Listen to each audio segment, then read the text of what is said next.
Jadi kalau Anda sudah melakukan itu terus berlangsung dalam banyak hal, Anda terus mau belajar, insya Allah, dan saya yakin Allah pasti kasih jalan.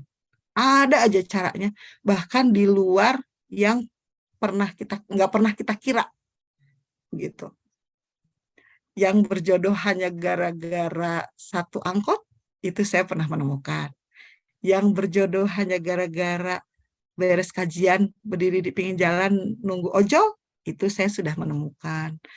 Gitu. Banyak hal yang, kok bisa ya berjodoh karena kenalnya di angkot. Gitu. Tapi yang setiap hari ada di masjid kok kayaknya lama dapat jodohnya. Kan itu kacamata kita sebagai manusia aja yang menilai. Kacamatanya Allah kan beda gitu. Jadi ya saya sering kali menyampaikan gitulah kalau anak-anak. Banyak-banyak temen, ya banyak temen yang diajak untuk berbuat kebaikan. Banyakin temen yang mau diajak belajar dalam banyak hal yang positif gitu ya. Kita nggak pernah tahu Allah ridho di titik yang mana, Allah menilai kita, dan Allah melihat kita layak untuk mendapatkan pasangan hidup. Gitu. Tempuh itu, lakukan itu, gitu. Sepelan apapun progres yang bisa kita lakukan. Yang penting Anda nggak diam di tempat gitu. Jangan sampai Anda tuh nggak ngapa-ngapain gitu. Itu aja kalau saya sering kali ingetin. Aduh ibu, aku tuh anak kos di Bandung, gak punya saudara, temen juga sedikit sekali gitu kan.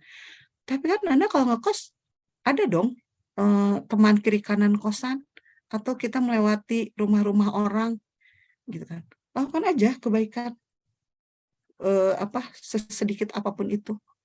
Senyuman Anda, saya bilang gitu kan, ramahnya Anda, gitu kan, bantuannya Anda kepada orang, gitu. Lakukan aja, gitu. Nggak usah yang muluk-muluk, yang besar-besar, karena kita nggak pernah tahu sekecil yang kecil apa aktivitas kecil yang saat ini kita lakukan kan berbuah besar di kemudian hari, kita tuh nggak pernah tahu, gitu.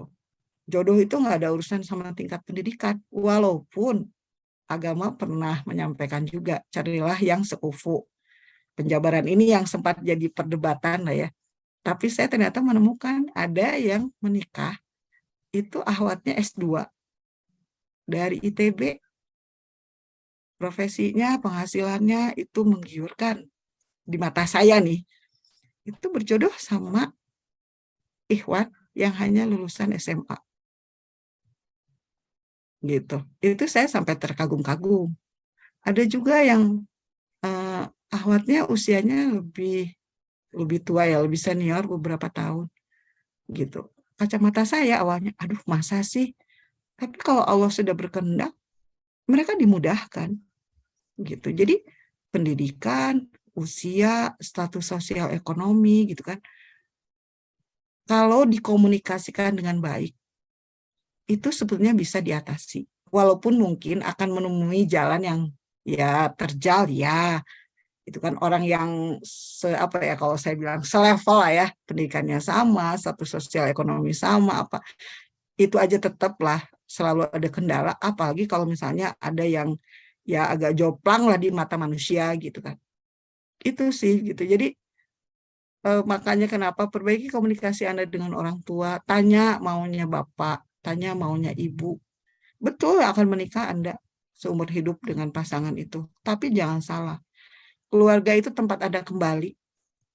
Keluarga itu yang kalau papa akan mensupport ketika Anda terjatuh gitu kan, ketika Anda sedang ada ujian, ketika Anda sedang kesusahan, itu kan biasanya keluarga yang justru akan jadi ring pertama yang melindungi gitu. Nah, itu yang bisa saya sampaikan buat